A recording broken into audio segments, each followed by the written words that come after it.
everyone, it's Patty from the studio, and we're coming from Las Vegas, Nevada. I've had a lot of people reach out to me and say, oh, it must be awesome to have a studio space, and you're so lucky, and I am.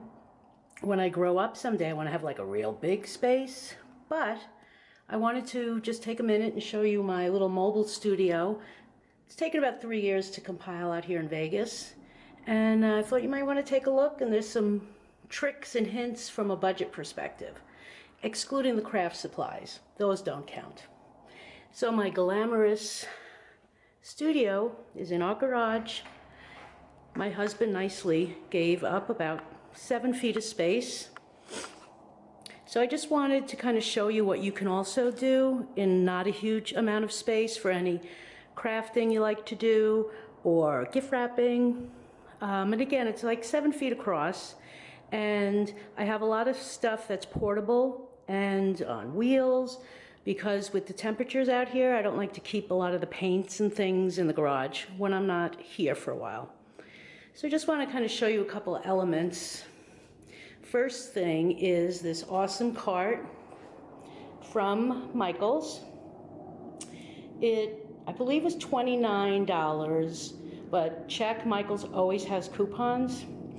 And sometimes they have 40% off regular price or 25% off your total purchase. And they're very good. The coupons come very frequently. So of course I had to get it in that really cute bluish, green, turquoisey. The lid I bought separately just to give me another surface. But then underneath it is another storage opportunity. So in this, I kind of keep my brushes, my texturing tools, some mediums, gloves, knick-knacks, and then down there are my canvases and boards. And again, really lightweight, easy to put together, trust me. I don't do well with putting things together, and I did it all by myself. Then the biggest purchase was this Husky cabinet from Home Depot. My husband saw it back in May, and it was 50% off, and we had to drive to, I think, 3 Home Depots to score it. But it is just awesome because A, it's got its own power strip, so you can plug that in and then plug in your lamps. This lamp was reassigned from our bedroom, I believe. A little fan, because it gets kind of toasty in the summer, and a nice little task light. I think both the task light and the fan were from Lowe's, and they were having a big sale over the summer. So I got those each for 50 off. Then my little sign, I just thought that was cute, and I got that at Hobby Lobby, 50% off. Thank you very much. Back to the cabinet. The top of it you can keep closed or keep it propped open, and it becomes a pegboard. So I got these little clips and little slat wall holders, I think at the dollar store. So I'm assuming they're $1. The little basket for glues, the ruler. Then this I thought was cool from Hobby Lobby. It's a white board and a magnetic board, and I just kind of like the marbling effect. And she was just pretty for my pencils. On the top, the Husky comes with a nice padded surface, but I don't like to get it all gunked up. So I bought these 2 pieces of tile. They were in the Lowe's Nobody Loves Me bin, and I got each of them for, I think, $1. There's tons of stuff. If you look down low, you can find some good deals at any store, really. So I like this because I can clean it if I want to. I can replace it if I want to. It fits perfectly, and it's a nice, even surface to work with for no money. Then the top, and it locks if you need it to. The top, I'd kind of have stencils and embroidery hoops and some of my gel plates. Getting ready to teach some Michaels classes coming up, so I'm all set for that. Again, it's pretty deep, fits a lot of things, and nice and smooth. Then the bottom cabinets is, I put some tap lights just to kind of help. I was kind of stupid. I put the tap lights under here, under the top to start with, forgetting that it's a drawer, needs to come out. So that was a fail, so I just put them on the bottom just to help it illuminate it just a little bit. And basically I separate my bins by types of paper and color. So I have like the watercolor, then here I have plain white, and down there I have like blacks and browns. But again, you can, I'm looking for better ways to organize it, but it's a start.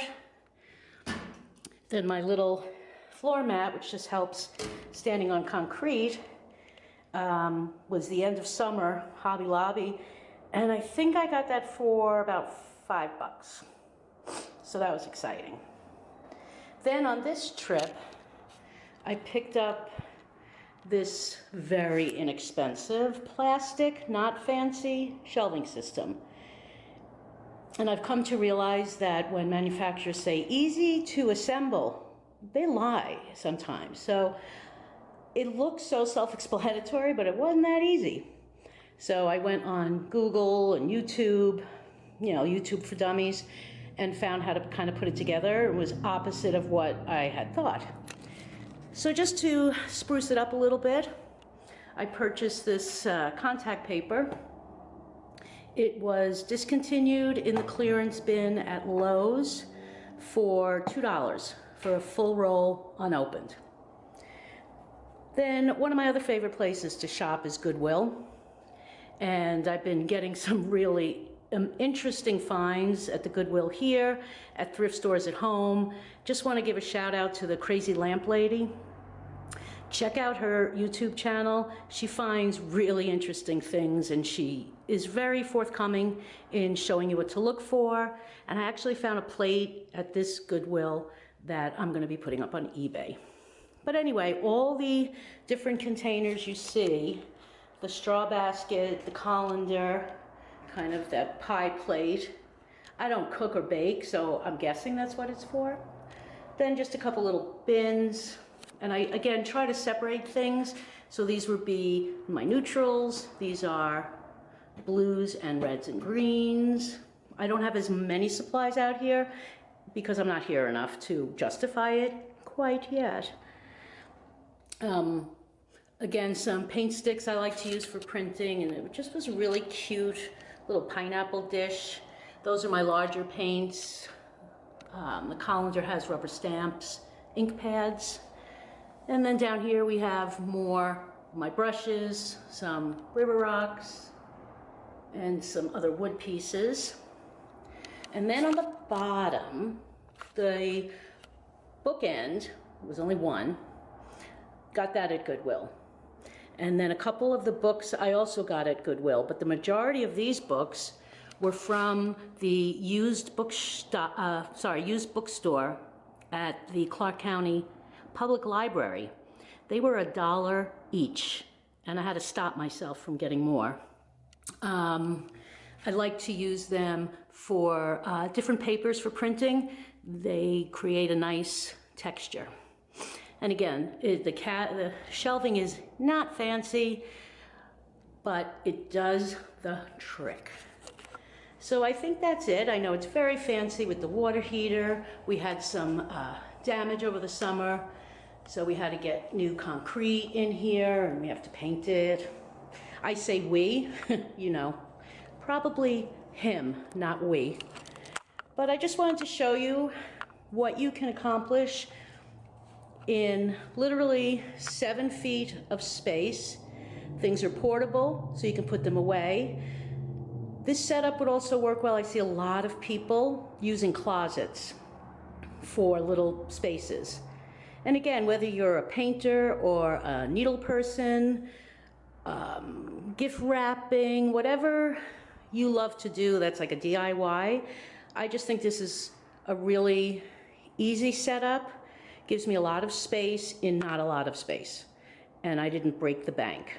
Again, we don't count the cost of the supplies. That's totally irrelevant. If you're a crafter, you know exactly what I mean.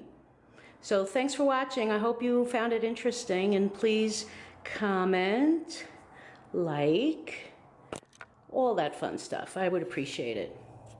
Bye from the studio.